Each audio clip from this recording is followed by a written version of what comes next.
Welcome everyone, this is Short Change Heroes, and this is another episode of Theme and Mechanics.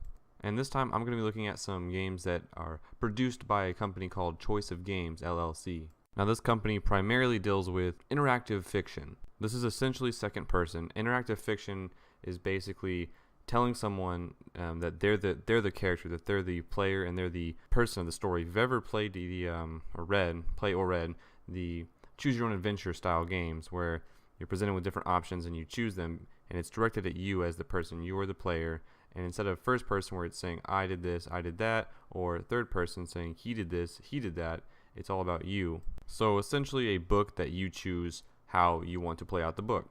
And I'm not going to really get into what is and is not a game, just clearly this is on the theme side of the spectrum where there's hardly any mechanics whatsoever, even less so than Her Story.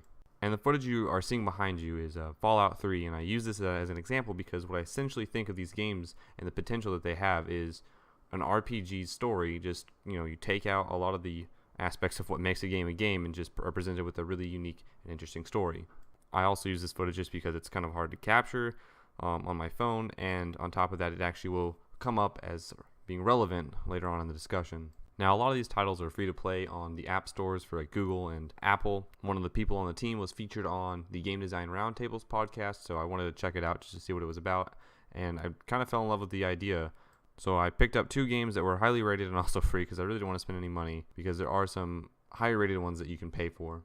Now, the two titles I picked up were Broadsides and Creatures Such as We. And like I said before, the only real mechanic is your choice. What you decide to do in the game is the only true game mechanic that it's essentially there. I mean, the rest of it literally is just reading a book. And after playing through both titles, they were both really enjoyable experiences, having never played an interactive fiction before. And this is not really looking at some inherent problems that the medium just has and it just inherently will have. And the first one I played, it was okay. I still enjoyed it, but it was Broadsides. And this one, you are a ship captain, or you work your way up to a ship captain, and you're presented with certain choices and options that you would see on the sea, and it basically follows your career in an English-styled 17th century, 18th century setting. Your faction is at war with another faction, and you work your way up to a captain, and you have certain choices that you make. You have mutinies, you have kind of missions you're given from your commanding officers to go on, and depending on how you interact with these scenarios, you can actually fail the game. They have some fail states linked into this one, and that's actually what happened in my playthrough, and I didn't enjoy that part too much because of the fact that there's obviously no respawn mechanic. You have to replay the entire game, and I got pretty far, but I failed, as in I didn't do the right options to do the right things. I kind of fell into obscurity as a commanding officer and got shamed and whatnot. But you are presented with some really interesting choices that I had to sit there and consider the outcomes for each one, and they normally fell in line to what I thought, and sometimes they gave you a curveball because in reality, random shit's going to happen when you make some very serious choices. And I tried to roleplay it as I would do in the setting, which means apparently I would fall into obscurity if I would ever try to commandeer a ship. While I didn't enjoy it necessarily, it still added a sense of reality to it because you can actually fail, and that's actually a part of reality. And this is a game based on certain principles, that consequences and outcomes that would actually happen in this scenario and setting. The part that really got me was at the start of the game, they say you're going to become a great captain. So I'm assuming I was under the assumption that no matter what options you really chose, you were some way or some form you were going to be, well, a hero. You can either be the asshole who forces everyone to do what you want, but through that you're a really good general. You can be like a really nice, helpful guy, and everyone loves you, so they follow you with more passion and I don't know, something like that. I didn't realize that you could actually completely fail just because you decided to do something that was a little bit different. I was hoping that they would weave the story into a place where you could actually win no matter what. A good analogy would be older style games where you could actually get to a point where you can no longer progress in the game. You're going to have to restart the entire thing to get to the point where you want. And that's how this game played out, whereas current day RPGs, you have the ability to go back to certain points in time. And that's what I was kind of hoping for, but I get it. It's kind of a balance between a second person storytelling medium. It's just what they inherently have to deal with in the pros and cons of the options that you start with when you want to develop a game like this. Another problem that I'm not sure if this is part of the medium, there's a little contextual information given, and I'm guessing this is because it would kind of get boring if you were bogged down in not the story and a lot of the more mechanical side of giving some context. Broadside specifically, because of the fact that it was a sailing game set in like a 17th, 18th century kind of vibe, I don't know certain terms from that. I don't know sailing terms. So when they gave you choices that were very dependent on that thing, I don't know. Like, shit, you need to like give me the choices that are more generic and I can understand the outcomes a little better, not giving me what the outcome will be, but some hints and some foreshadowing so I can understand what choices I have. And one was like a old style game that you sit down and play for a few pages with some colleagues, and you're asked to do something in the game that you have, if you don't know that game, you have no contextual knowledge of what the hell you're doing. Now the other game I played, I'll get to it, but as a note, it was much easier to make the choices in that one because they were more emotional choices and not technical choices. Granted, there were a few, but the reliance was a lot less than in Broadsides.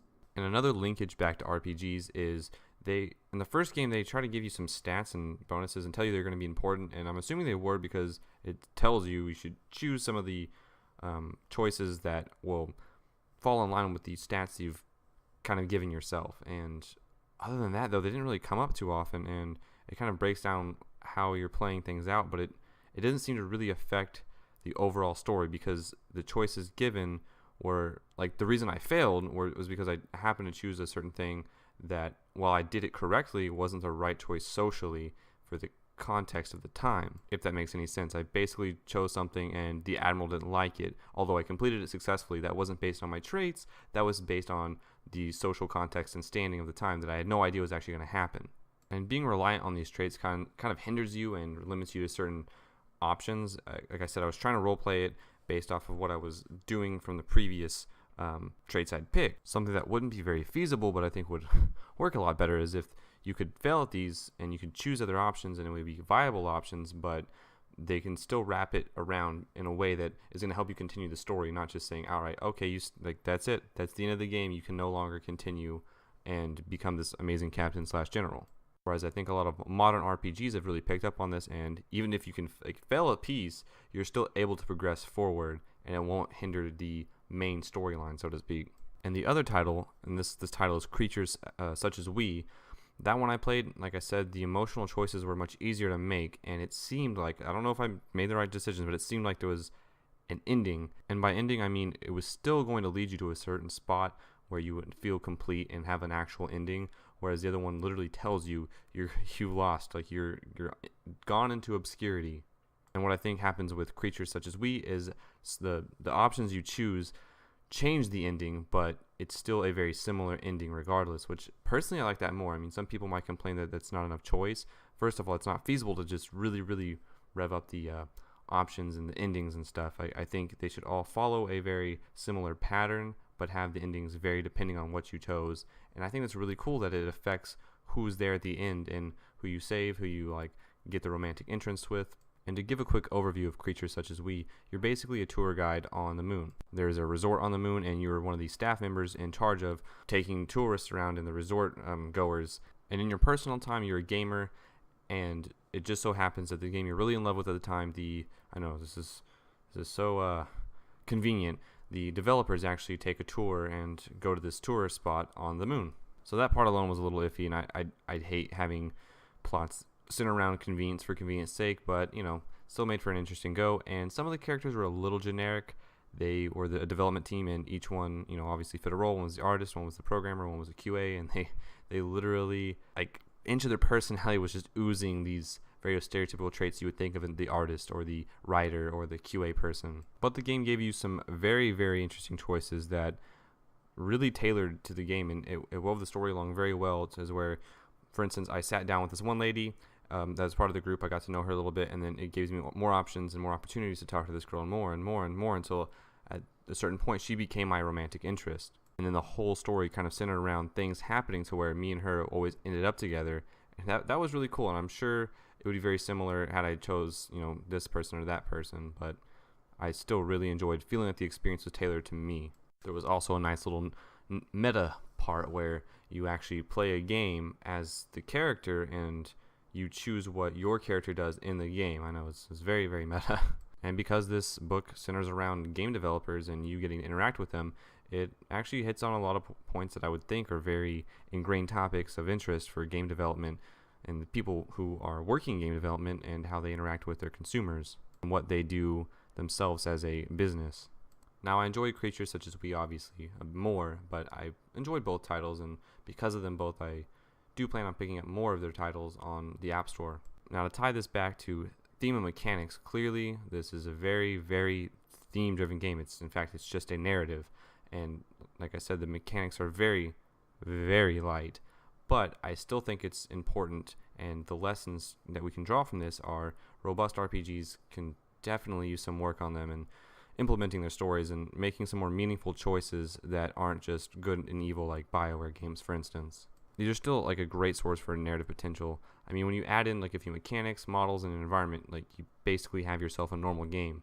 And the narratives are examples of RPG story structures. So if there is anyone interested in interactive fiction or detailed RPG stories, I would definitely try these titles out. They're great examples of diversified story structures. And anyone interested in these sort of structured narratives for second-person video games, I think this is a great place to start if you want to just strip away everything else and just look at how to build a narrative, specifically a branching narrative. While there are some inherent issues with real choice, agency, and context in the written world due to the nature of the medium and the time constraints on like word count, it's still worth picking up on a phone to kill some time and experience some interesting stories and a unique storytelling perspective of second person. And there's also actually a contest that the company is hosting on their website, and I'll put a link down below where you can learn their scripting language and create your own interactive fiction piece. And I've actually wanted to do this myself because I love narratives for video games, and this is something I actually kind of want to try out. But I did really enjoy these games, and I plan on keep playing them. So for those of you who liked the video, give it a like. If you really liked it, maybe think of subscribing. If you have some debates or something else to show me on Choice of Games, like some of their other games or a different company, please comment below. And that's all from me, so I'm out.